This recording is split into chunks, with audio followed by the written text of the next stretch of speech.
Two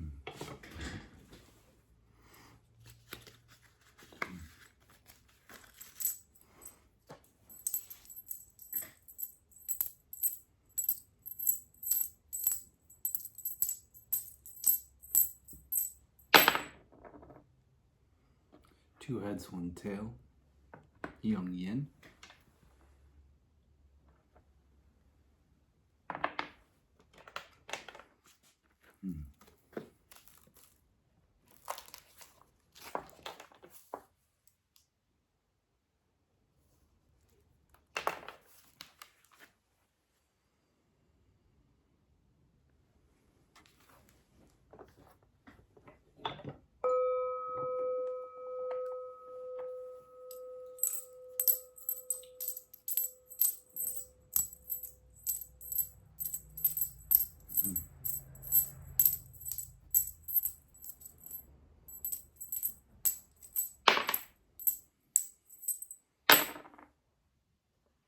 Two tails, one head, yang yang.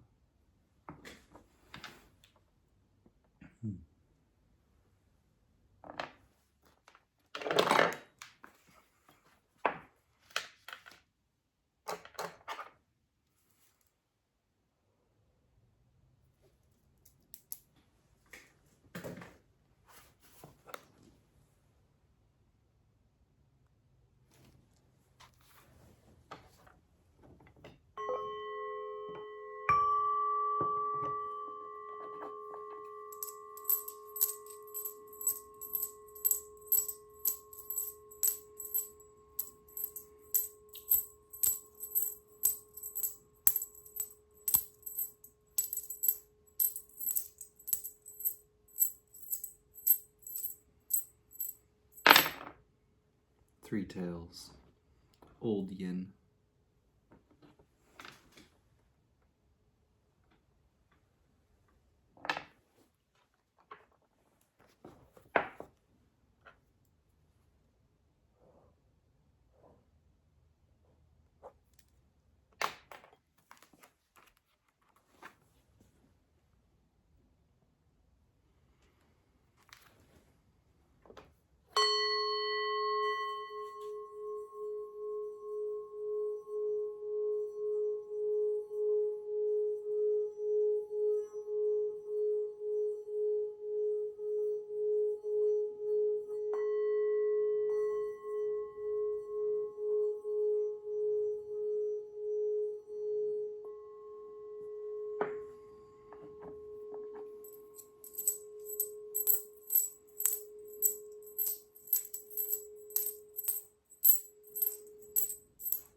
Two heads, one tail, yang yin.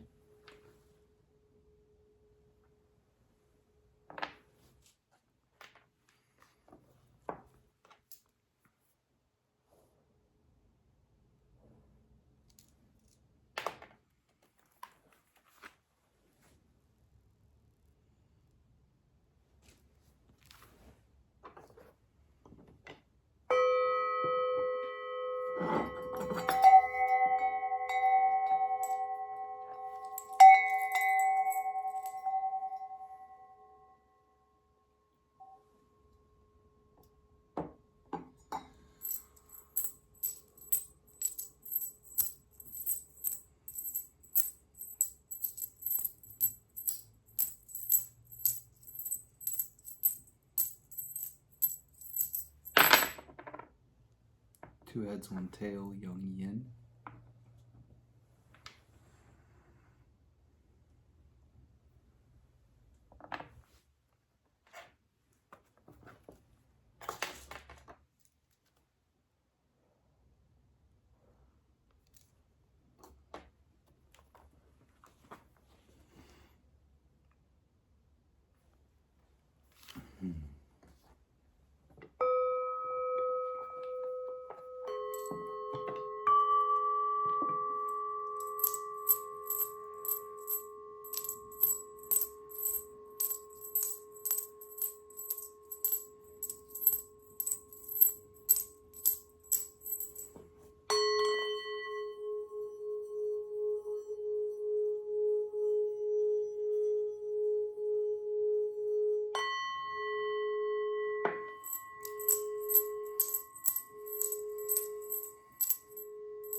Two tails, one head.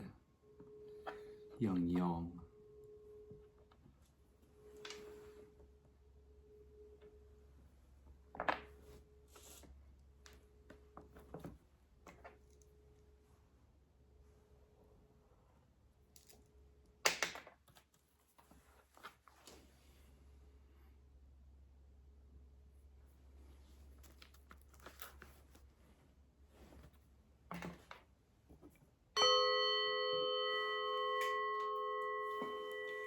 We'll read a short selection from the Book of Balance and Harmony.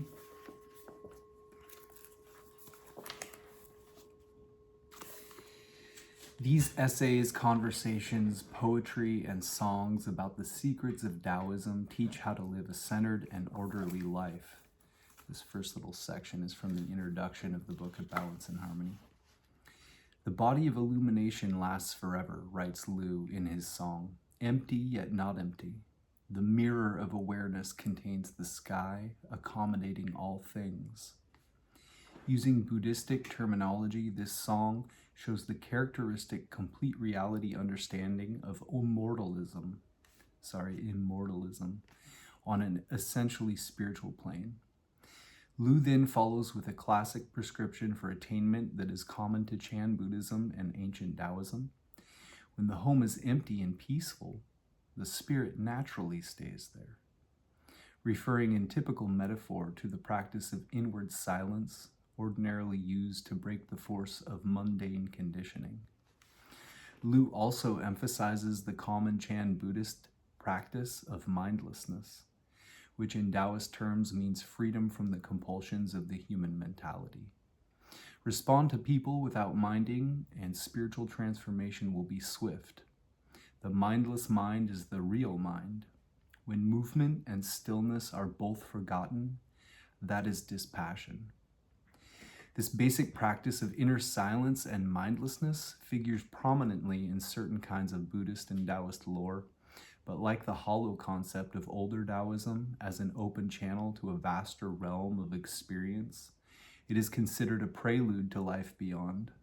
Complete reality Taoism emphasizes a quasi-duality, essence and life, within the Tao.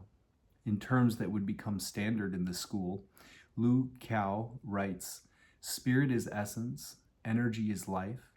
When spirit does not run outside, energy is naturally stable."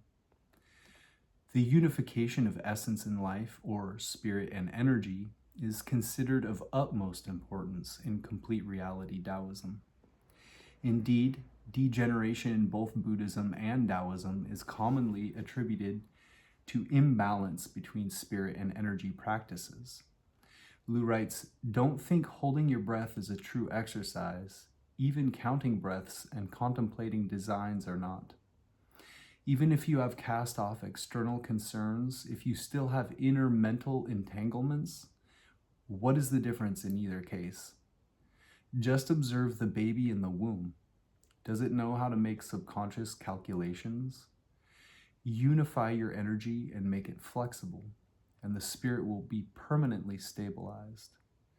The true breath going and coming is naturally unhurried, an extended continuum traveling around, returning to original life. Then even though you do not draw on it, the spiritual spring spontaneously flows at all times."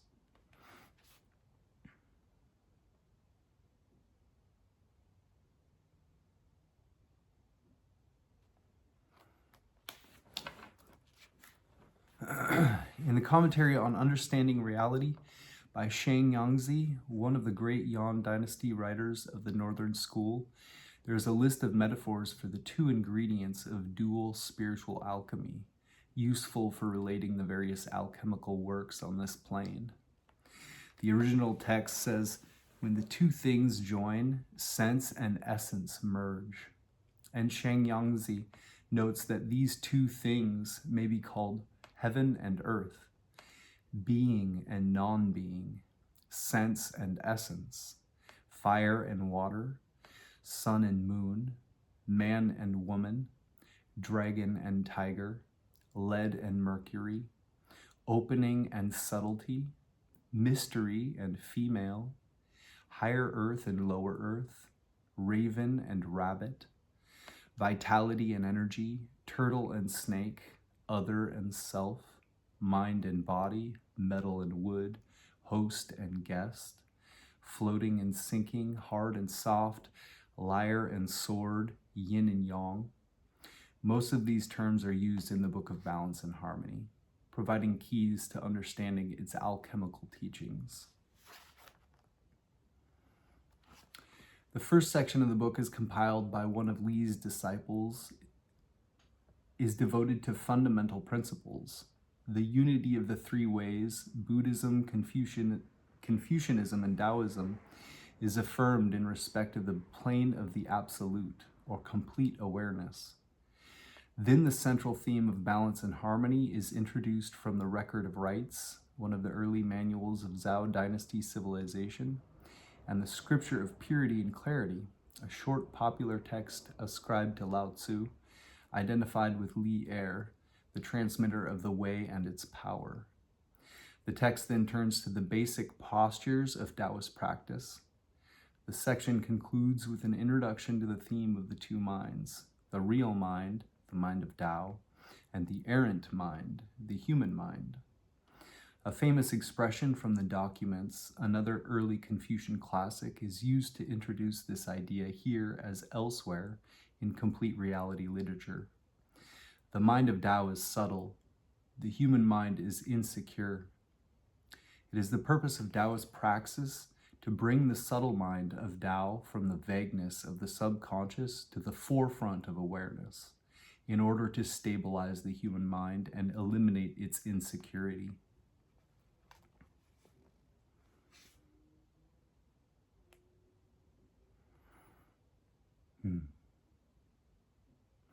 The second section of the book consists of a series of statements guiding the reader through an abstract visualization of evolution. Evolution has a twin meaning. It refers to the natural growth, development, and wane of all beings, and also to conscious evolution said to be accomplished by evading unnecessary conditioning and taking direct recourse to the source. The first kind of evolution is referred to as going along. The second kind is called going in reverse. These are fundamental concepts of complete Taoist praxis, and basic understandings of the key ideas of essence and life are accordingly introduced in this section.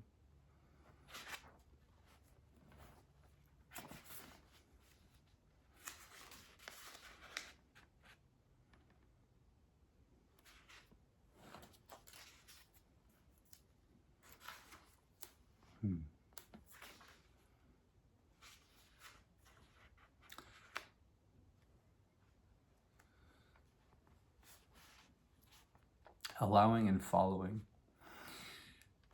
This is from the source message of the mystic school. Now, why don't we read from here? The source message of the mystic school. When you are calm and stable, careful of attention, the celestial design is always clear. Open awareness is unobscured. Then you have autonomy in action and can deal with whatever arises. The absolute. The absolute is movement and stillness without beginning, yin and yang without beginning. Buddhists call this complete awareness. Taoists call it the gold pill. Confucians call it the absolute. What is called the infinite absolute means the limit of the unlimited. Buddha called it as is, immutable, ever clearly aware. The I Ching says tranquil and unperturbed, yet sensitive and effective. An alchemical text says body and mind unstirring. Subsequently, there is yet an endless real potential. These all refer to the subtle root of the absolute. So we know that what the three teachings of Buddhism, Taoism, and Confucianism esteem as calm stability. This is what a Confucian master called being based on calm. When the human mind is calm and stable, before it is affected by things, it is merged in the celestial design. This is the subtlety of the absolute. Once it is affected by things, then there is partiality. This is change of the absolute. When you are calm and stable, careful of attention, the celestial design is always clear. Open awareness is unobscured. Then you have autonomy in action and can deal with whatever arises. With the maturation of practice of calm stability, one spontaneously arrives at this true restoration of the infinite, where the subtle responsive function of the absolute is clear and the design of the universe and all things is complete in oneself. Balance and harmony. Balance and harmony are the four directions centered on reality. In action, all is balanced.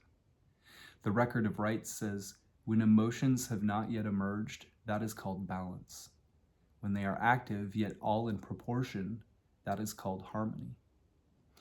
Not having emerged means being careful of attention in the midst of calm stability. Therefore, it is called balance. Kept in attention, yet immaterial, it is therefore called the root of the world. Proportion in action means being careful of what is manifested in action. Therefore, it is called harmony. Balanced in all actions, it is called arrival at the way of the world. No, arrival at the way for the world. Truly, if one can be balanced and harmonious in oneself, then the being which is fundamentally so is clear and aware, awake in quietude, accurate in action. Thus one can respond to the endless changes in the world. Lao Tzu said, if people can be clear and calm, heaven and earth will come to them. This means the same thing as saying effect balance and harmony, and heaven and earth are in place. Myriad beings grow. Balance and harmony are the subtle functions of sensitive efficiency, the essential workings of response to change, the totality of the cyclic movement and stillness of the flow of production and growth spoken of in the I-ming. Allowing and following. Allow the body to be tranquil, the mind to be clear, society to be integrated, events to be spontaneous. Then body, mind, society, and events follow the order, way, time, and design of nature in responding to people, things, changes, and opportunities. Body, mind, society, and events are called the four conditions. All worldly people make these into entangling bonds. Only those who allow and follow can deal with them. Always dealing with them, yet always calm, one is no longer entangled. What is allowing? It means allowing the body to be tranquil, allowing the mind to be clear, allowing society to be integrated, allowing events to be spontaneous. What is following? It means following the order of nature, following the way of nature, following the timing of nature, following the design of nature. When the body follows the order of nature, one can therefore respond to people. When the mind follows the way of nature, one can therefore respond to things. When society follows the timing of nature, it is therefore possible to respond to change. When events follow the design of nature, it is therefore possible to respond to opportunities. When one can allow, can follow, and can respond, then one is free and clear in the midst of the four conditions. Those who see this way are always responsive, yet always calm, always clear, and always pure. Shining and wandering. The shining mind is always calm. In action, it responds to myriad changes. Even when active, it is essentially always calm. The wandering mind is always stirring. In quietude, it produces myriad thoughts. Even when quiet, it is basically always astir. Of old, it has been said, always extinguish the stirring mind. Don't extinguish the shining mind. The unstirring mind is the shining mind. The mind which does not stop is the wandering mind. The shining mind is the mind of Tao. The wandering mind is the human mind. When it is said that the mind of Tao is vague, This means it is subtle and difficult to see. When it is said that the human mind is in peril, this means it is insecure and uneasy. Even in the human mind, there is the mind of Tao. Even in the mind of Tao, there is the human mind. It is a matter of persistently keeping centered and balanced in activity and stillness, so that the shining mind is always present and the wandering mind does not stir. Then what was insecure will become peaceful, and what was vague will become clear. At this point, the errant mind comes back, and the error-free Tao is accomplished. This is what the I Ching calls coming back to see the heart of heaven and earth. Statements. Forms all contribute to one another. Beings are immanent in one another. Thus, evolution and development go on without end. The Tao is basically utterly open. Utter openness has no substance. It ends in endlessness, begins in beginninglessness. When openness culminates, it transforms into spirit. Spirit changes to produce energy. Energy masses into form. The one divides into two. With duality, there is sensing. With sensing, there is pairing of yin and yang in mutual interaction. The creative and the receptive establish their positions. Movement and stillness alternate unceasingly. Creativity, receptivity, vitality, and spirit interdepend. The active and passive take over from one another. At this point, creativity, receptivity, desire, awareness, movement, stillness, attraction, and accord connect with the operation of essence, sense, spirit, vitality, and will, so that there is consistency, establishing the seasons of the life cycle. A harmonious process of distillation sustains origination and production. In heaven, it distributes the myriad forms. On earth, it nurtures all living beings. Forms all contribute to one another. Beings are immanent in one another. Thus, evolution and development go on without end. Everything in the world arises in being. Being arises in non-being. Being and non-being interpenetrate, concealing and revealing each other in mutual interdependence. Getting to the source of their beginning, we find all existence are based on energy. Discerning their end, we find all beings convert to form. Thus we know that all beings are basically one form and one energy. Form and energy are basically one spirit. Spirit is basically utter openness. The Tao is basically ultimate non-being. Change is therein. The position of heaven is above, the position of earth is below. Humans and other beings abide in the middle. Spontaneously fluxing and evolving, energy is therein. Heaven and earth are the greatest of beings. Humans are the most intelligent of animals. Heaven and humans are one. The universe is in their hands. Myriad developments arise in their bodies. Transformation is therein. The consummation of humanity is to establish life in the center of heaven and earth, to make essence of the endowment of open awareness. Establishing essence in life, spirit is therein. Life is connected to energy. Essence is connected to spirit. Plunge the spirit into the mind. Gather energy in the body. The Tao is therein. The enlightened make their energy and spirit complete. Through repeated harmonization, they naturally become real. The real within the real, the mysterious within the mysterious, the insubstantial producing substantiality. This is called the embryonic immortal. If you want to reach the Tao, whence does it proceed? Be calm, be open, and there is hope of embryonic immortality.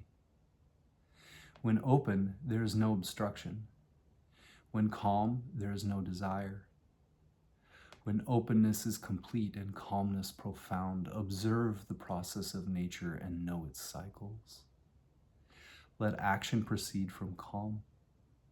Be filled by maintaining openness. These two principles are complementary. Spirit and Tao are together. The Tao is the host of the Spirit. The Spirit is the host of energy. Energy is the host of the body. The body is the host of impulse. When there is no impulsiveness, the body rests. When the body rests, energy rests. When energy rests, spirit rests. When spirit rests, it does not dwell on anything.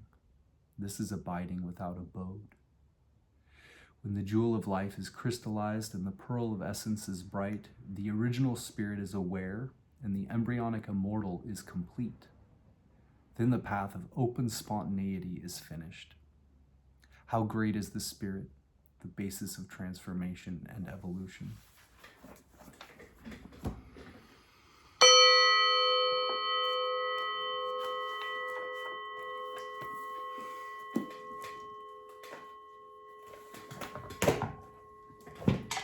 Alrighty.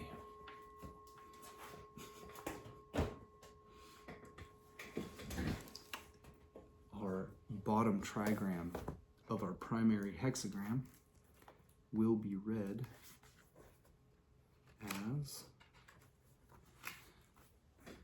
broken, solid, broken, or open, whole, open. Our third line is a changing line, yang-yin line. It'll transform to give us a supporting hexagram to a yang-yang line. But for now, let's read Con Water, our bottom trigram or inner trigram of our primary hexagram. Con is deep water, flowing and formless. He is the complement of Li, which is fire and light. Dark where Li is bright, unconscious to her sharp lucidity, and represents a more fluid, intuitive, and emotional way of perceiving. This is danger, exposure and solitude, and the need to respond with courageous self-reliance when confronted by the haunting unknown. Water is the middle sun, situated in the north, associated with midwinter at midnight.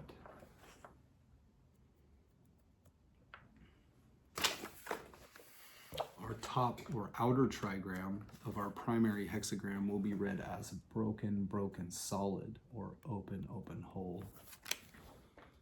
This is the trigram mountain, Gen Mountain.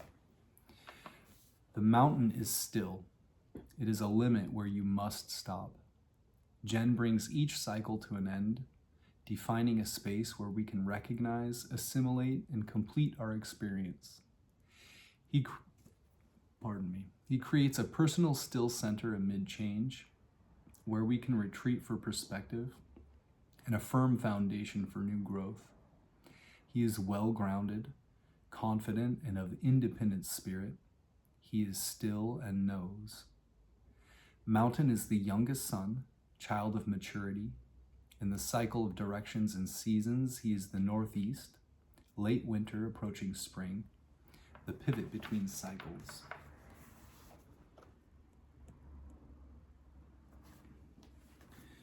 Gen Mountain above Con Water gives us hexagram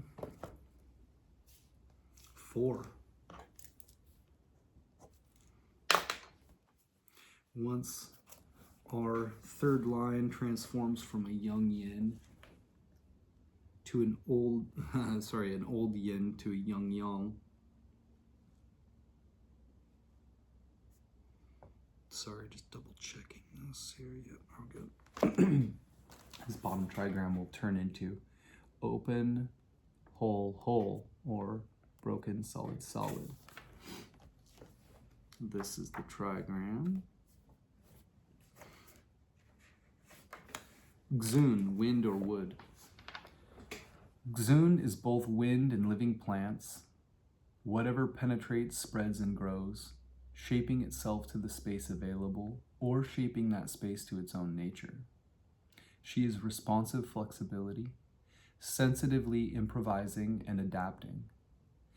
Like the wind, she can always find a way through because she never creates any resistance, and so her influence is subtle and gradual, but far-reaching. In the family of Trigrams, Xun is the eldest daughter, gentle and submissive. She belongs to the southeast and to late spring and early summer.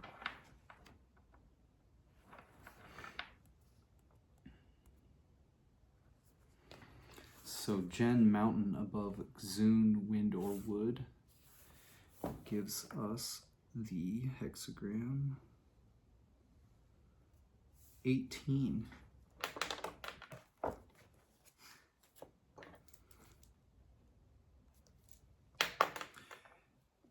The way we will understand the question we bring to the I Ching when we consult the oracle, that question having the general context of how can I act in creative relation with the spirits or forces shaping this moment of time. The answer to that question will be understood when we understand how the parts of our reading work together. The key to understanding a reading is to know your way around its main components, how they fit together, and the different roles they play. If your reading includes changing lines, then you will need to understand primary hexagram, relating hexagram, and changing lines together. The two hexagrams in conversation with one another map out your whole answer. The primary hexagram shows you quite directly what your answer involves. The relating hexagram generally describes what the answer is about for you. It sets the primary hexagram in a broader context, an influence, a direction of travel, an underlying issue that has to do with you and your relationship to it all. If the two hexagrams map out a landscape for you, then the changing lines stick a pin in that map to say you are here, or at least here are some places you may find yourself. They are the immediate answer to your question. As the most specific, focused part of a reading, their message always takes precedence over all other elements. For example, the primary hexagram might describe a reassuringly secure situation, but a changing line could warn how insecure your position is within it. We'll be getting the titles of our hexagrams from the Taoist I Ching by I-ming, written in 1796 as a Taoist adept. Our primary hexagram 4 is called Darkness. Starting yin convergence, making unruly yin submit, integrating with the world yet preventing mundanity from taking over. Negatively, it represents obscurity, unknowing. Positively, it represents innocence. Also represents stopping in danger.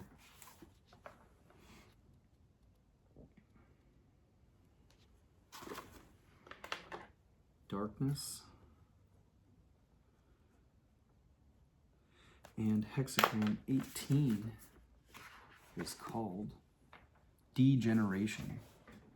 Correcting degeneration by abandoning the false and returning to the true.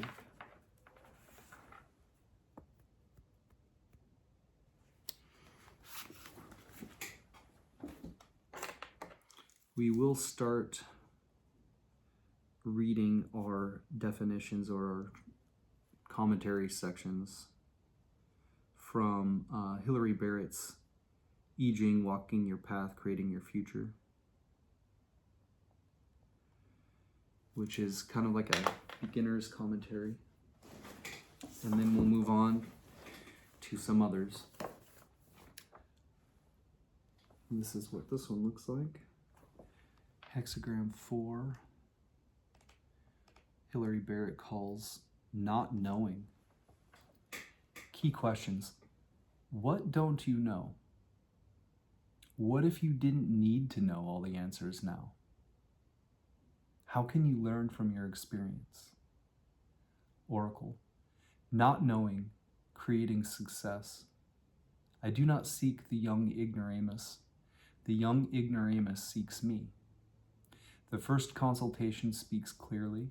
The second and third pollute the waters. Polluted and hence not speaking, constancy bears fruit. Cute little panda bear and young panda bear? Panda pup? Not knowing literally means being covered over, like a young animal hidden away in the undergrowth by its mother. So you are ignorant and cannot see as far as you would like to. But this is not such a terrible thing while you are still so small. To be small and ignorant is a creative, harmonious way to engage with your world. And holding steadily to not knowing, and hence to learning, will bring good results. But this flow, from creating success to constancy bears fruit, is interrupted when the young ignoramus goes running after answers, as if it were embarrassing not to know. In his anxious persistence, he shows a profound disrespect for his teacher and also for the answer he is seeking that he imagines can be had so quickly. So the I who speaks here gives one clear answer and then may refuse to answer. Or perhaps there's just such confusion that no answers can be understood. That speaker can be another person you're asking for a response you need. It can also be the oracle itself, or what speaks through it. Image. Below the mountain, spring water comes forth, not knowing. A noble one nourishes character with the fruits of action. The pure spring rises under the shelter of the mountain. It doesn't know where it's going, yet its flow becomes steadily deeper and stronger. In the same way, a noble one nurtures personal character and strength with the fruits of going forward and taking action. Learning comes from experience, not in the form of ready-made answers. Sequence. Not knowing follows from hexagram 3, sprouting. Things that are newly born must needs be ignorant, and so not knowing follows. Not knowing means ignorance and the youth of things. You are at an early stage of development, like an infant just beginning to toddle out into the wider world. Suddenly, you find yourself ignorant. The world is a much less orderly place than it appeared from the cradle. So if you have a confused sense of losing your center, this is a sign that you're seeing the real world more clearly than before.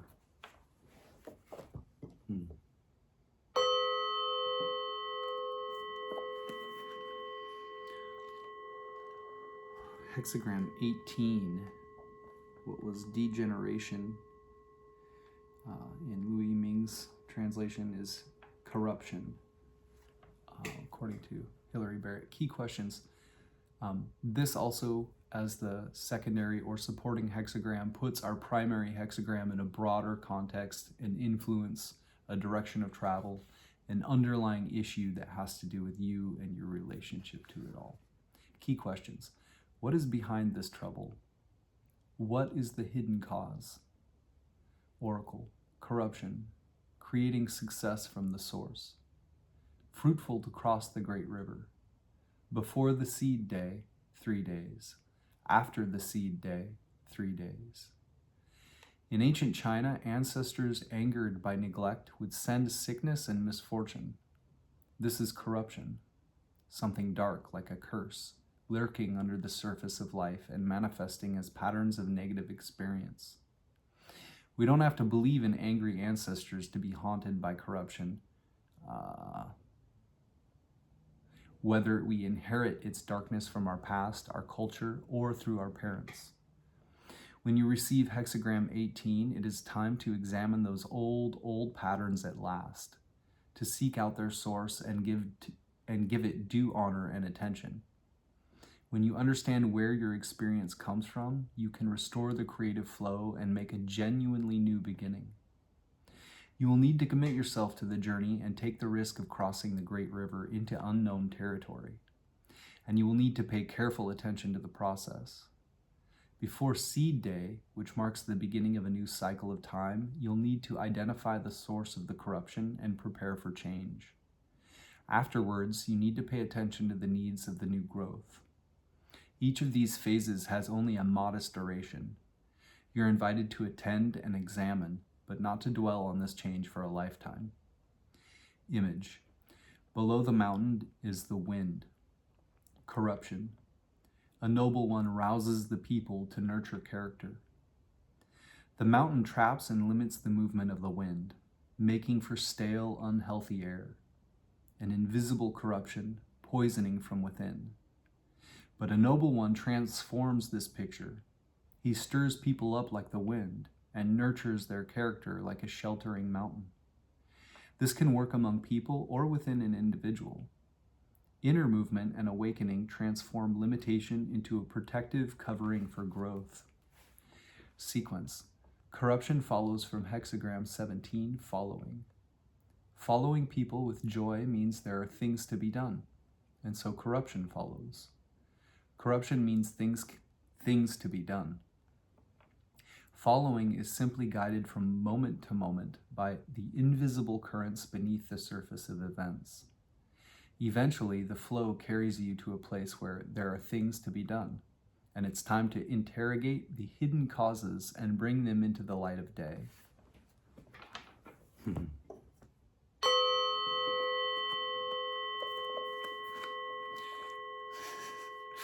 I think of Monty Python. It's the Spanish Inquisition. I don't know if anyone's seen that. Darkness, or not knowing, hexagram 4 are supporting. No, primary hexagram will read our changing line number 3, which puts a pin in the map to say you are here, or at least here are some places you may find yourself. It's the most focused part of the reading and takes precedence over all other elements. Changing line 3 has the general context: an emerging identity facing a transition with fear or desire, resolution or indecision. Changing line 3 of hexagram 4, not knowing or darkness. Don't take this woman. She sees a man of bronze and there is no self. No direction bears fruit. Don't take this woman. Don't join yourself to a person who behaves like this, and don't adopt this mentality as your own. She sees her prospective partner as if he were made of bronze, not flesh and blood, casting him in the mold of her ideas and what she already supposedly knows. Needing everything to fit this gleaming image and follow predetermined patterns, she cannot relate to him as a real human being and loses her own sense of self. Such inauthenticity means there is no direction you can usefully pursue or explore.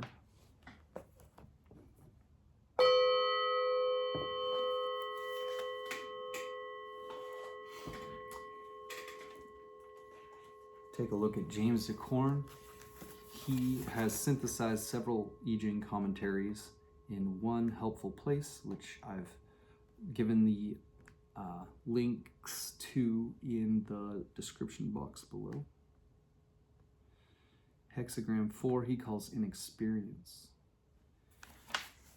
Other titles might be youthful folly, the symbol of covering, immaturity, uncultivated growth, youth, acquiring experience, youthful ignorance, enveloping, folly, darkness.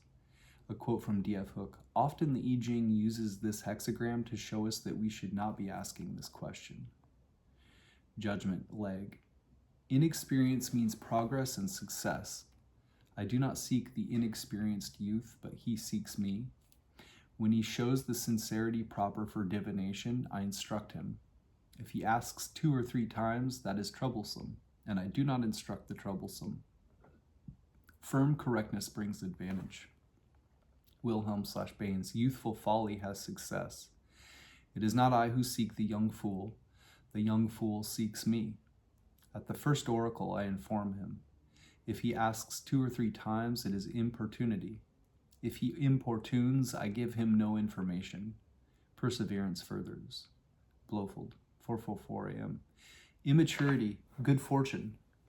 I am not one to seek out uncultivated youths, but if such a youth seeks me out, I shall at first read and explain the omens. Yet, should he ask me many times just because of his importunity, I shall not explain anything more. The omen indicates a need for proper direction. This hexagram suggests stubbornness, the upper trigram issuing from the softness of the womb, the lower trigram. While it sometimes happens that youthful rashness succeeds where sober counsels fail, it is nevertheless the duty of the mature man to cultivate the minds of the young and to respond, within reason, to their requests for guidance. As an omen, this hexagram may be taken to imply a case in which a certain amount of rashness may lead to success, but in which older people are not absolved from the duty of guiding the young.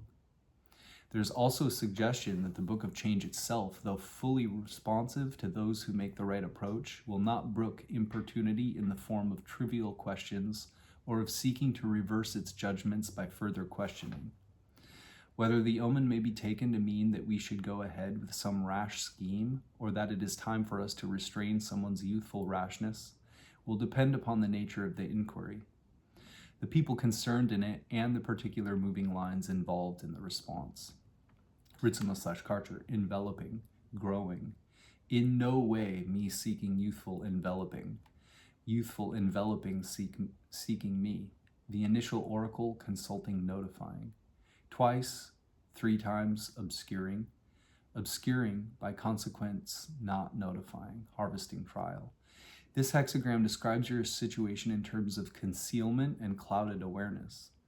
It emphasizes that actively accepting this concealment in order to nurture growth is the adequate way to handle it. The image, leg, a spring issuing from the mountain, the image of inexperience. The superior man, in accordance with this, nourishes his virtue and strives for resoluteness of conduct. Wilhelm/Baines, a spring wells up at the foot of the mountain, the image of youth.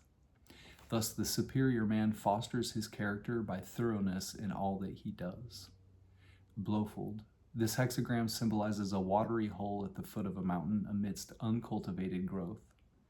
The superior man, by determined good conduct, nourishes his virtue. The second sentence is deduced from the first. Both are suggested by the component trigrams. Ritzema/Karcher, below mountain, issuing forth spring water, enveloping. A Chuntzu, or chief son or superior person, uses fruiting movement to nurture actualizing Tao. And to actualize Tao is the ability to follow the course traced by the ongoing process of the cosmos, linked with acquire, D, acquiring that which makes a being become what it is meant to be. Cleary 2, under a mountain emerges a spring in darkness. Leaders use effective action to nurture inner qualities. Commentary, Confucius/Leg, inexperience shows the trigram of the mountain above that of the abyss. The perilous impasse suggested by these figures evokes the idea of inexperience. Progress and success are suggested because the action and development of the hexagram conform to the requirements of the time. When inexperience seeks wisdom, will responds to will. The oracle responds to sincerity because it has the qualities of the dynamic line in the central second place, but the oracle does not respond to ignorant importuning. The proper duty of a sage is to nourish the correct nature of the ignorant. Leg. Difficulty shows us plants struggling within the earth, and inexperience suggests the small and undeveloped sprouts which then appear upon its surface. This is an image of youthful ignorance, and the object of the hexagram is to show how those in authority should deal with it. The judgment takes the form of the oracle's response to the questioner. The upper trigram represents a frowning mountain which blocks the progress of the traveler. The lower trigram symbolizes a stream of water in a dangerous canyon, such as might be found at the foot of a mountain. The combination of these symbols suggests the perilous nature of ignorant inexperience. The subject of line 2 represents the oracle, who demands sincerity from the unenlightened. It is his duty to evoke the innate correct nature hidden within the questioner, to bring this quality out and develop it. In regard to the image, Chu Hsi says that the water of a spring is sure to move on and gradually advance. This may serve as a symbol of the general process and progress of education. Notes and paraphrases. Judgment. Inexperience portrays the relationship between the ego and the self as one of student to master. Communication via the oracle demands seriousness of purpose. the self refuses to pander to the ego's illusions. The superior man furthers the work by developing his will and intent. Wilhelm's title for this hexagram is Youthful Folly, which tends to lend it a negative connotation that is not always strictly applicable. However, he is quick to point out that the title should be understood to mean the immaturity of youth and its consequent lack of wisdom, rather than mere stupidity. While the title of inexperience avoids the negative connotation, it must be acknowledged that there is an aura of irritation in this hexagram, which illustrates an uncomfortable truth about the relationship between the ego and the self. The self is an awesome archetype, and once one has established contact with him, he assumes a distinctly stern personality. The self will not pander to the ego's illusions, and has no patience with anything but the unvarnished truth. Tact and patience are not among his attributes. Lao Tzu describes him very accurately. The sage is unkind. He treats the people like sacrificial straw dogs, which is just the way it is. As a satellite of the self, the ego complex was not created just so that it could spend a lifetime indulging its fantasies. The work must be undertaken, and the self knows more than you do what remains to be done. Like any excellent teacher, he demands more of us than we think we have in us to give. This phenomenon of the tyrannical and often unjust self has been noted in many times and places. Here is an example from Neoplatonism. A quote from the Egyptian Mysteries by Imblicus. What shall we say in regard to the question, why do the divinities that are invoked require the worshipper to be just, although they themselves, when entreated, consent to perform unjust acts? In reply to this, I am uncertain in respect to what is meant by performing unjust acts, as the same definition may not appear right both to us and to the gods. We, on the one hand, looking to that which is least significant, consider the things that are present, the momentary life, what it is and how it originates. The beings superior to us, let me say, know for certain the whole life of the soul and all its former lives, and if they bring on a retribution from the supplication of those who invoke them, they do not increase it beyond what is just. On the contrary, they aim at the sins impressed upon the soul in former lifetimes, which men do not perceive, and so imagine that it is unjust that they fall into the misfortunes which they suffer. A contemporary expression of this idea comes from consciousness researcher John Lilly, famous for his work with dolphins and isolation tank experiments with psychedelic drugs. John Lilly, quote, "Cosmic love, e.g. the spiritual self, is absolutely ruthless and highly indifferent. It teaches its lessons whether you like/dislike them or not. By definition, the gods, archetypes, are not human. Were it possible for them to evolve without human vessels in space-time, presumably we humans would not exist. It is these archetypes in the guise of our complexes and limiting beliefs that are being altered by the work. Because the unconscious psyche is a multiverse, it is sometimes very difficult to differentiate just who is advising us, and the self, via the oracle, will occasionally test us for our ability to use intuitive common sense, which is to say, when the gods or the self become totally unreasonable, we can only go along with them to the limit of our human understanding. Slavish obedience to all injunctions from the unconscious is to sell our souls outright to something that we don't understand. The renunciation of common sense is the renunciation of our most precious birthright.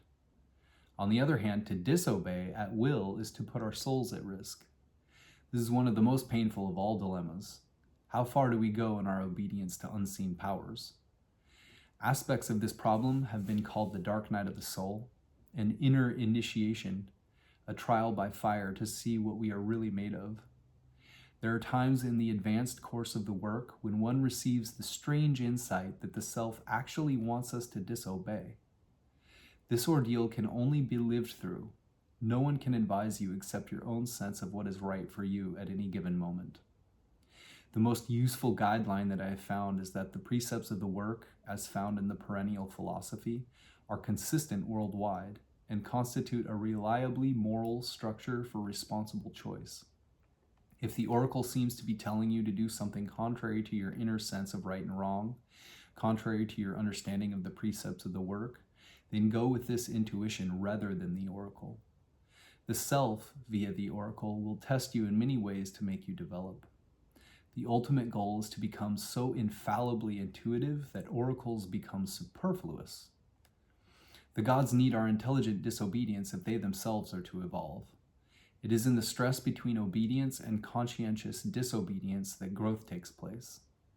In one sense, whatever choice you make, as long as it is conscious and you fully accept the consequences, is the right choice for you at the moment.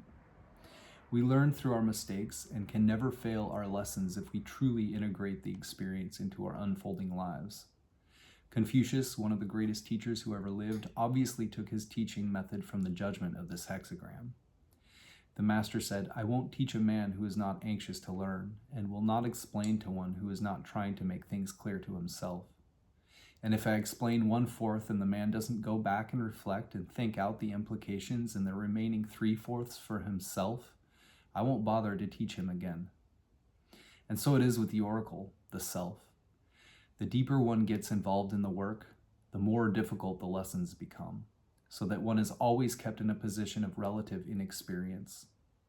There are times when a simple answer would suffice that you will receive an ambiguous image, which, if you do 3/4 of the work, will lead you to a profound insight.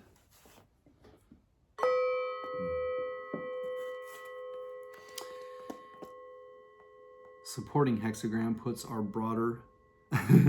primary hexagram in a broader context, influence, a direction of travel, an underlying issue that has to do with you and your relationship to it all. James Dekorne calls our supporting hexagram 18 repair. Other titles might be work on what has been spoiled, the symbol of destruction, decay, arresting of decay, work after spoiling, fixing, rectifying, corrupting, branch, degeneration, misdeeds. A quote from D.F. Hook, can refer to heredity and psychological traits. Judgment, leg. Successful progress is indicated for those who properly repair what has been spoiled. It is advantageous to cross the great stream. One should consider carefully the events 3 days before the turning point and the tasks remaining for 3 days afterward. Wilhelm/Baines, work on what has been spoiled has supreme success. It furthers one to cross the great water. Before the starting point 3 days, after the starting point 3 days. Blofeld, decay augurs sublime success and the advantage of crossing the great river, or sea, i.e. of going on a journey or of going forward with one's plans. What has happened once will surely happen again, literally 3 days before the commencement, 3 days after the commencement. It would have been hard to make sense of these words were it not that the Confucian commentary on the text clearly explains them, hence the liberty I have taken with the text. Lu, work after spoiling, great success. It is of benefit to cross the great water, before starting 3 days, after starting 3 days. This hexagram implies that although conditions are bad now, improvement can be expected. Ritzema/Karcher, corrupting, spring growing, harvesting, wading the great river, before seed burst 3 days, after seed burst 3 days. This hexagram describes your situation in terms of disorder, perversion, and putrefaction. It emphasizes that letting things rot away so they become obsolete is the adequate way to handle it.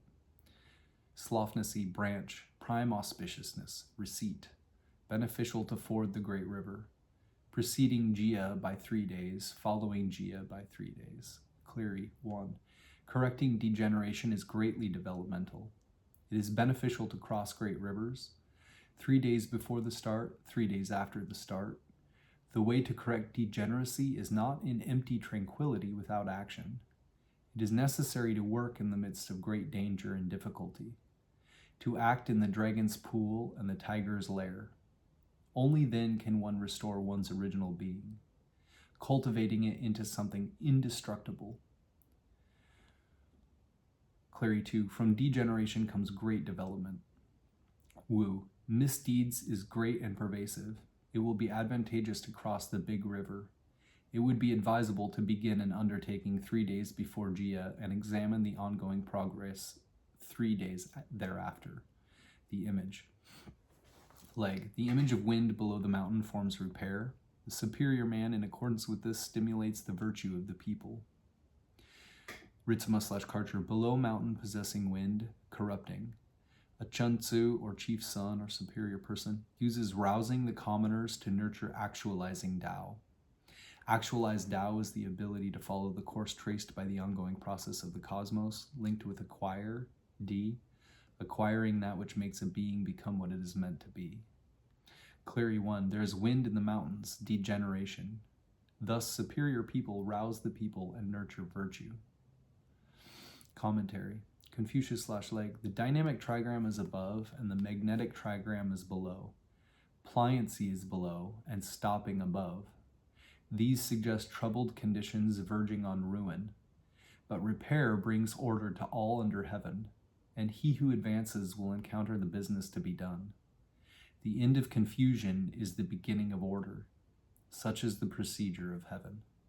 Leg. Repair means the performance of painful but necessary duties. It shows a situation in which things are going to ruin, as if through poison or venomous worms.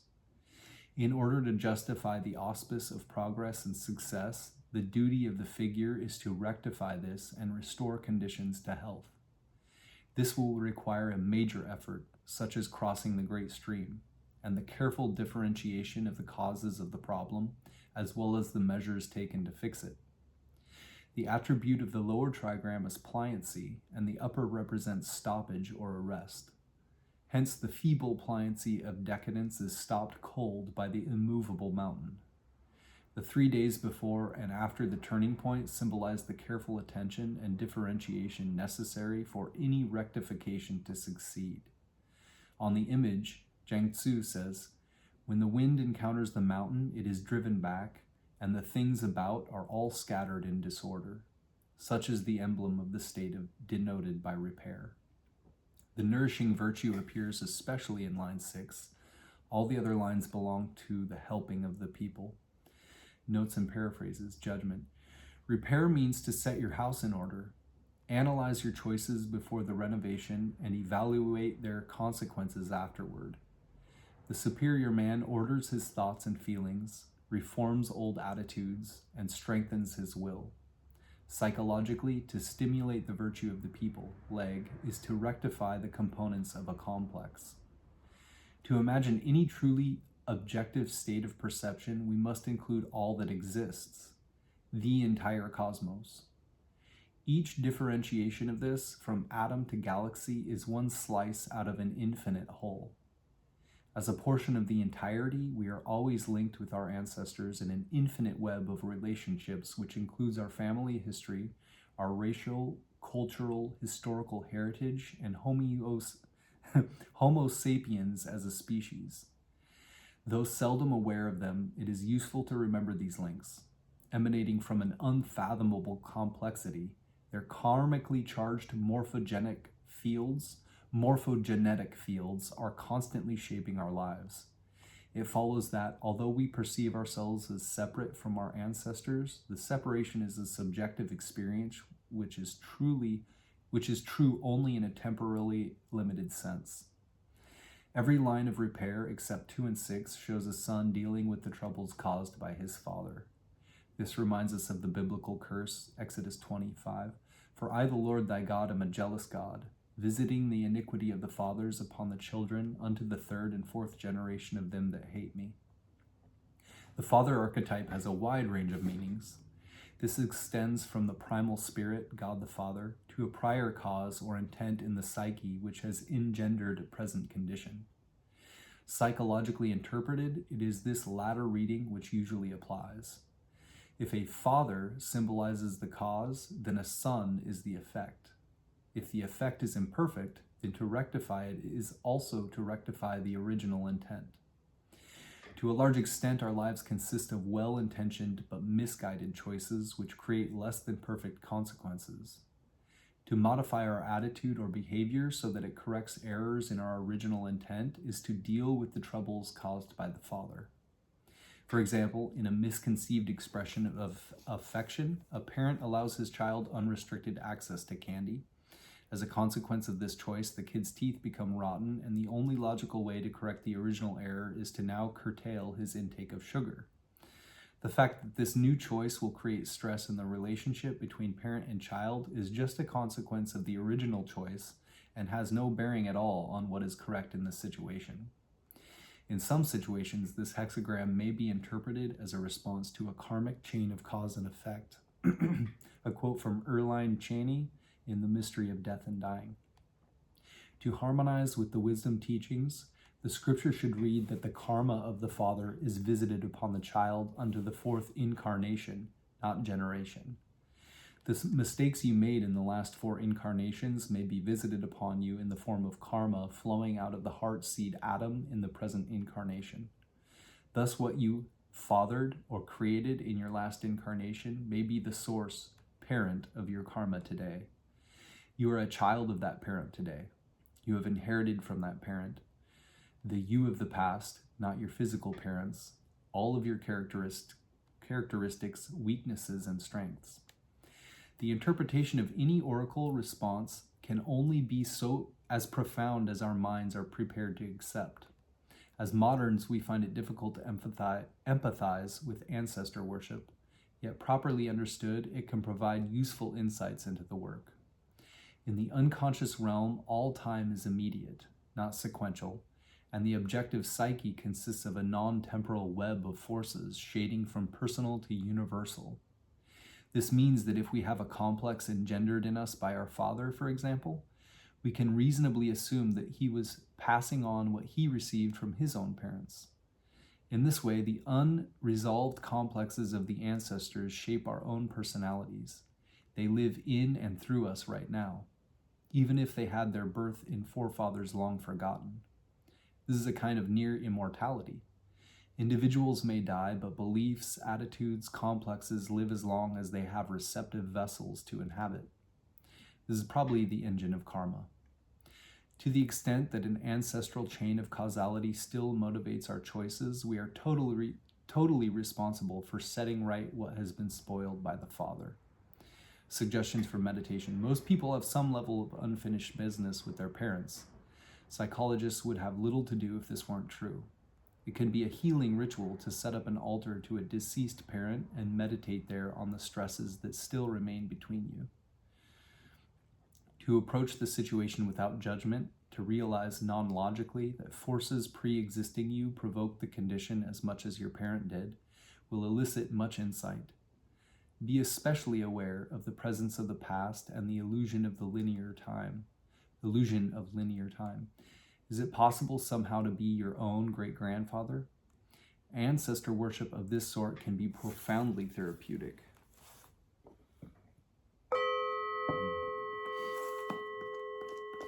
Going back to our primary hexagram 4, we will read changing line 3, which has the general context. Our changing line puts a pin in the map to say you are here, or at least here are some places you may find yourself. It's the most focused part of the reading, takes precedence over all other elements. Changing line 3 has the general context, an emerging identity, facing a transition, with fear or desire, resolution or indecision. In James Dekorne's Gnostic Book of Changes, changing line 3 of hexagram 4, leg. The third line, magnetic, shows that one should not marry a woman who, when she sees a man of wealth, will not keep herself from him. In no way will advantage come from her. Wilhelm/Baines, take not a maiden who, when she sees a man of bronze, loses possession of herself. Nothing furthers. Blofeld, do not choose a wife who, on seeing a wealthy man, cannot contain herself. Nothing brings advantage. This line, besides furnishing a specific warning to those with marriage in view, means generally that this time is unpropitious from the point of view of the inquirer, whatever his question may concern. Lou, do not choose a girl who, when she sees a rich man, loses her control. No benefit. Ritzema/Karcher. No availing of grasping womanhood. Visualizing a metallic husband, not possessing the body, without direction, harvesting. Without direction, harvesting, Wu Yu Li says, no plan or direction is advantageous. In order to take advantage of the situation, do not impose a direction on events. Commentary, Confucius/Leg. A woman such as is here represented should not be taken in marriage. Her conduct is not agreeable to what is right. Wilhelm/Baines. Her conduct is not in accord with order. Blofeld. Do not take to wife one whose behavior is disorderly. Ritzema/Karcher. Movement not yielding indeed. Clary 2. Do not introduce the girl because his conduct is not harmonious. Wu. Her behavior is not beyond reproach. Leg. The third line is magnetic and occupies a dynamic place beyond the center. She separates the fourth line from the second, and the fifth line separates her from her sixth line correlate. All these things give her a bad character. Notes and paraphrases. Su. The man guards against the loss of his individuality. He should not imitate persons of senior rank or act like a flippant girl throwing herself at a handsome man. Neither should he accept overtures from such subordinates. Wing. You are in danger of throwing yourself away in a foolish attempt to be close to that which you fervently desire.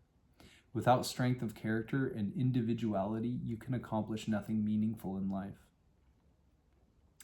Editor. In the symbolic language of the unconscious psyche, the female principle is associated with eros and the feelings. Line 3 depicts a woman unable to control herself, and by analogy, some form of inappropriate emotional expression, desire, or passion. A quote from R. Restak in The Brain. The study of epilepsy demonstrates conclusively that our feelings do not necessarily depend on anything going on in the real world around us, and that the strength of our feelings is not a measure of the authenticity of our experiences or the credibility of our beliefs. We can feel strongly about something and yet be dead wrong. James Dekorne breaks down changing line 3 into 3 succinct definitions, A, B, and C. A, don't throw yourself away. Curb your urges, compulsions, impulses, or emotions. B, an image of a bad deal or bad alliance. C, stop overreacting to the situation at hand.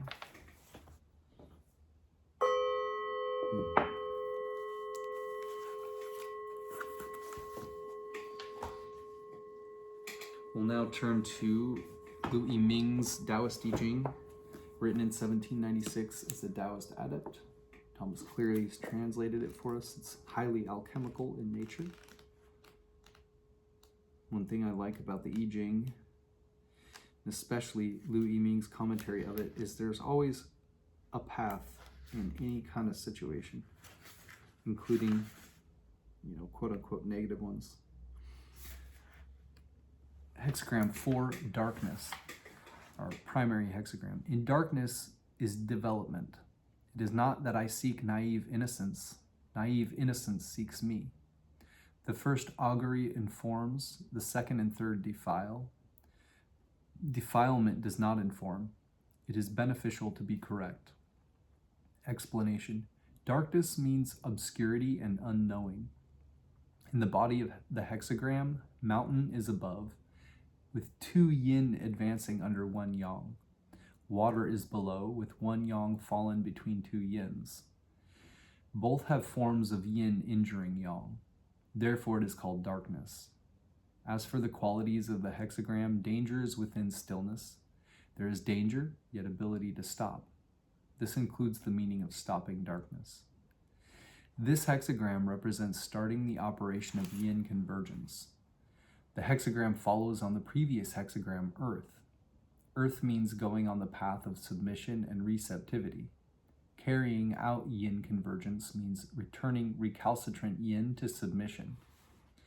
After the primordial yang in people culminates, conditioned yin arises. The original spirit is obscured and discriminatory awareness does things.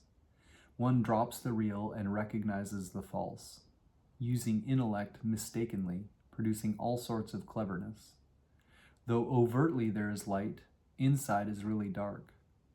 This is where darkness comes from. Once you have entered darkness, essence is disturbed and life is destabilized.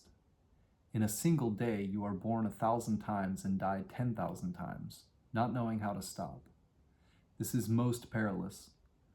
If you know there is danger and are able to stop it, silencing the intellect, being as though ignorant and dumb, though you be without knowledge outwardly, inwardly you really have knowledge.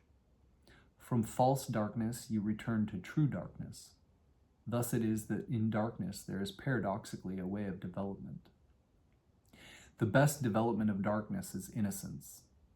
The darkness of innocence unconsciously follows the laws of God, tranquil and unstirring, yet sensitive and effective. All actions flow from the fundamental essence. This is the dignified status of a sage, the aspect of the celestial human. Those who travel the path of darkness must go back to the darkness of innocence. Only then is it the darkness that is returning to the origin. However, this darkness of return to the origin is not a matter of seeking naive innocence oneself. It is naive innocence that seeks oneself. Not seeking innocence oneself means that it does not come about by formal effort and is not attached to forms. Innocence seeking oneself means that it comes naturally and does not fall into voidness. Not clinging to forms, not falling into voidness, not material, not empty. Since it is not a matter of seeking the real, one does not exclude the artificial either. Ever calm, yet always responsive yet ever calm. It is not darkness, yet resembles darkness. It is darkness, but actually not darkness. External things cannot enter. Inside, thoughts cannot arise. One does not seek reality, but reality is here. But this path that is neither form nor void has two methods, nurturing darkness and opening darkness, which should be known. When yin and yang are mixed and natural reality has not yet been injured and external influences have not yet entered, darkness belongs to reality. It is like a first augury when the yarrow sticks are not yet divided, surely giving direction at first. One should be open, calm, sincere, and serious, thereby going on the path of non-contrivance. Once yin and yang have divided, there is a lack of natural reality. External influences creep in, and darkness winds up in falsehood. It is like when the yarrow sticks are messed up after 2 or 3 auguries. Without awaiting their directions, one may change arrangements, thus going on the path of striving. The path of non-contrivance nurtures the darkness of reality. The path of striving transforms the darkness of falsehood. Nurturing reality, transforming falsehood, striving and non-striving are to be used according to the time and situation as appropriate. One may proceed from striving and wind up non-striving, or one may succeed in striving by way of non-striving. In either case, the ultimate accomplishment is to use the highest good without evil, wholly integrated with natural principle. To go back to the origin, return to the fundamental, and revert to innocence. Those who travel the path of darkness must do so in the correct way.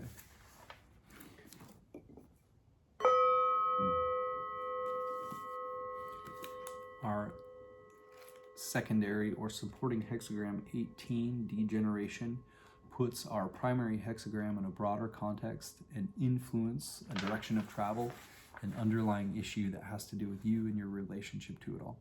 Correcting degeneration is greatly developmental. It is beneficial to cross great rivers. 3 days before the start, 3 days after the start. Explanation. Degeneration means deterioration. As for the qualities of the hexagram, above is mountain, stopping, and below is wind, penetrating. It represents one yin entering and yang stopping it. Also, wind is inside stopping, representing stopping the yin so that it does not advance upward. It includes the meaning of correcting degeneration. This hexagram represents abandoning the false and returning to the true.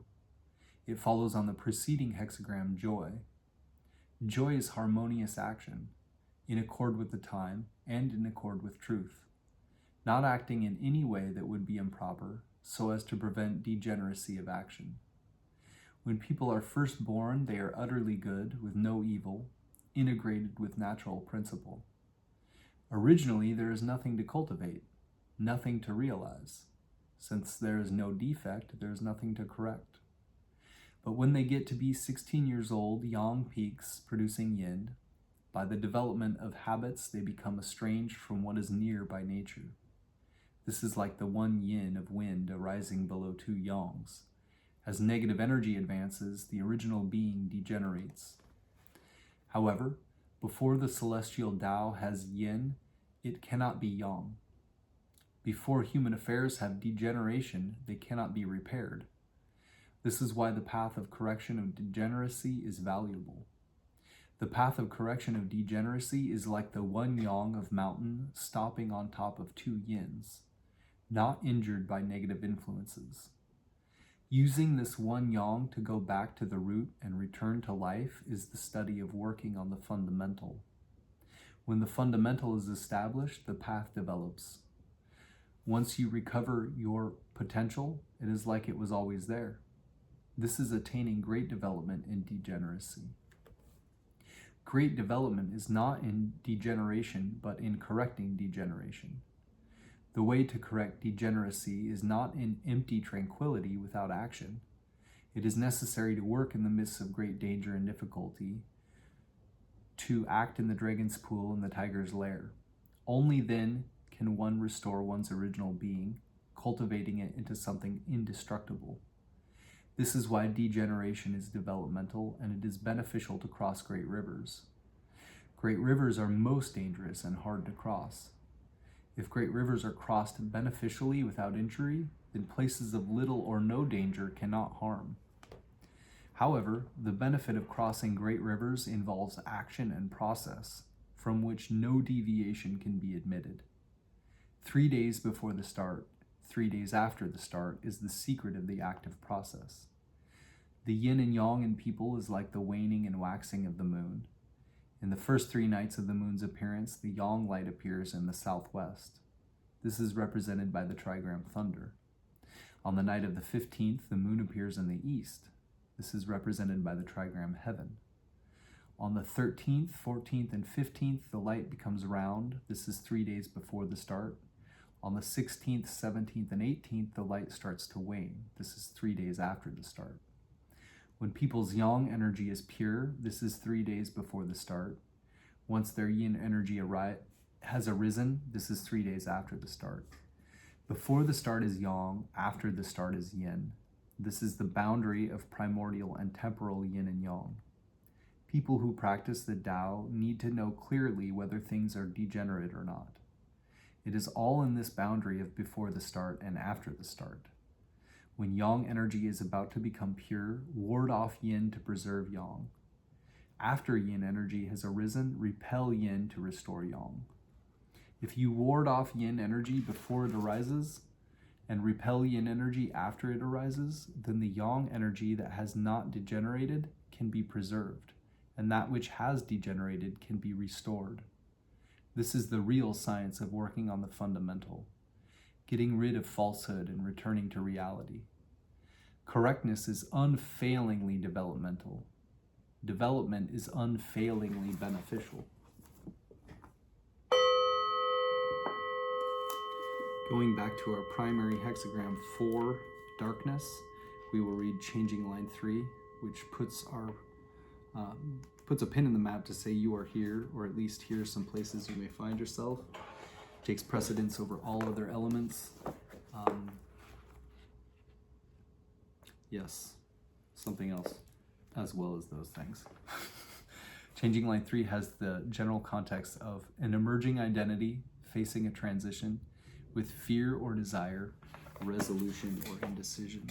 Changing line 3 of hexagram 4, darkness.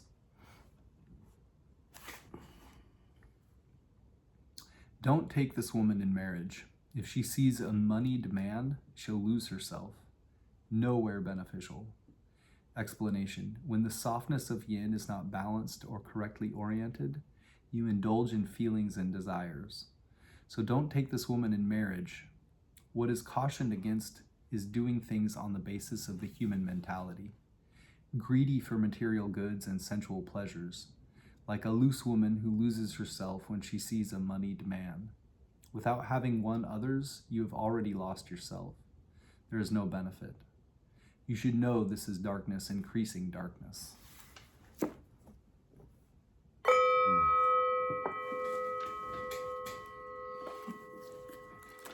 We will also read the commentary sections for our hexagrams, which don't have the changing line parts. Darkness, mountain above, water below. Under a mountain, a spring is produced. In darkness, a superior person nurtures character with fruitful action. Darkness means developmental nurturance without intellectualism. Above is mountain, below is water. Here, water is referred to as a spring and not water, because the spring under the mountain is water.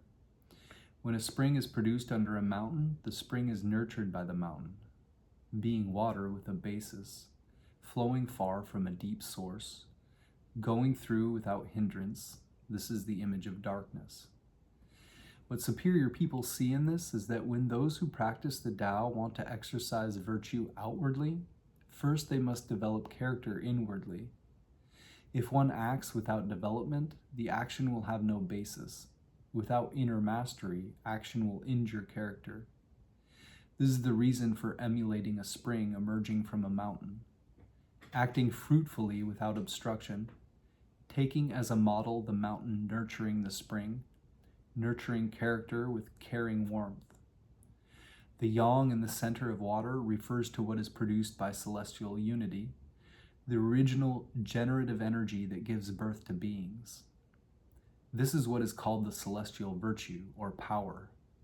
This virtue is hidden in the temporal, since ordinary people follow temporally acquired conditioning and abandon the primordial. Most do not know how to develop, nurture, cultivate, and sustain this primal virtue.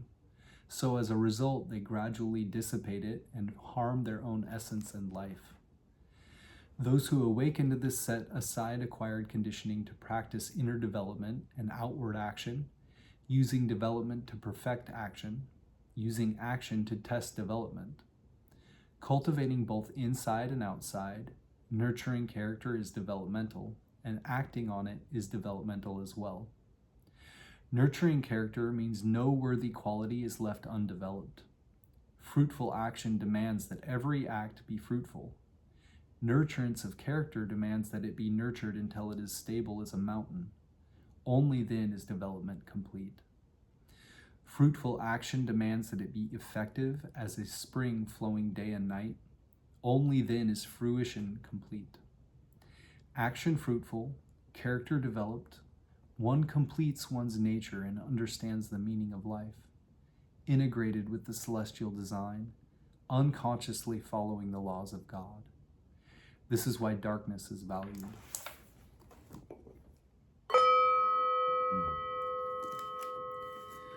And supporting hexagram 18, which puts our primary hexagram in a broader context and influence a direction of travel, an underlying issue that has to do with you and your relationship to it all. Degeneration, mountain above, wind below. There is wind in the mountains, degeneration. Thus, the superior people rouse the people and nurture virtue. Degeneration is when things fall apart. Above is mountain, below is wind. This is wind in the mountains. Mountains can nurture beings. Wind can stir beings. Stirring up and nurturing is the image of repairing degeneration. What superior people see in this is that the vital spirit in humans is like the people, and the natural reality in humans is virtue. When there is degeneration in the natural reality, it is due to not knowing how to rouse the vital spirit to cultivate and nurture it. Therefore, they rouse the people of the vital spirit and nurture the virtue of natural reality. Rousing the people must be like the wind gradually rising from below, ascending from lowliness to the heights. Nurturing virtue must be like the stability of a mountain, as it nurtures beings, nurturing the richness and warmth, with richness and warmth. When one is able to nurture, the vital spirit becomes more and more active. When one is able to rouse, natural reality attains development. By rousing and nurturing, that which has not yet degenerated can be preserved, and that which has degenerated can be repaired. By gradual penetration, getting stronger with perseverance, one will eventually advance to the stage of ultimate good without evil, where there can be no degeneration.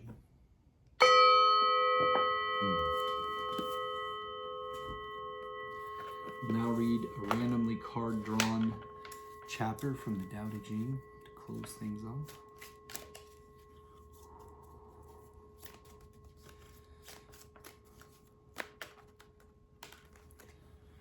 Three chapters, it looks like. Jeez, 79, 3, and 36. This translation of the Tao Te Ching is by Jia Fu Fang and Jane English.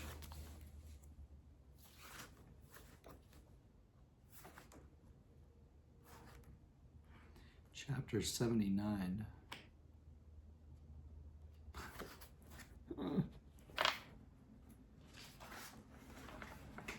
After a bitter quarrel, some resentment must remain. What can one do about it? Therefore the sage keeps his half of the bargain, but does not exact his due. A man of virtue performs his part, but a man without virtue requires others to fulfill their obligations. The Tao of heaven is impartial. It stays with good men all the time.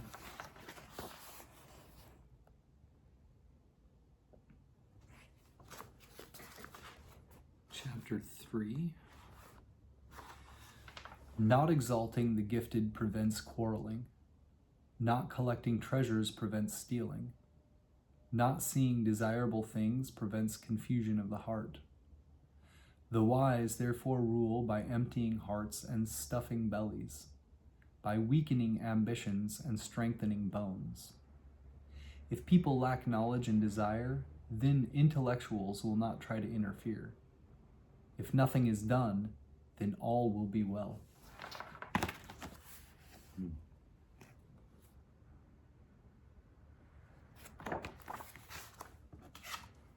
36. That which shrinks must first expand. That which fails must first be strong. That which is cast down must first be raised. Before receiving, there must be giving. This is called perception of the nature of things. Soft and weak overcome hard and strong. Fish cannot leave deep waters, and a country's weapons should not be displayed.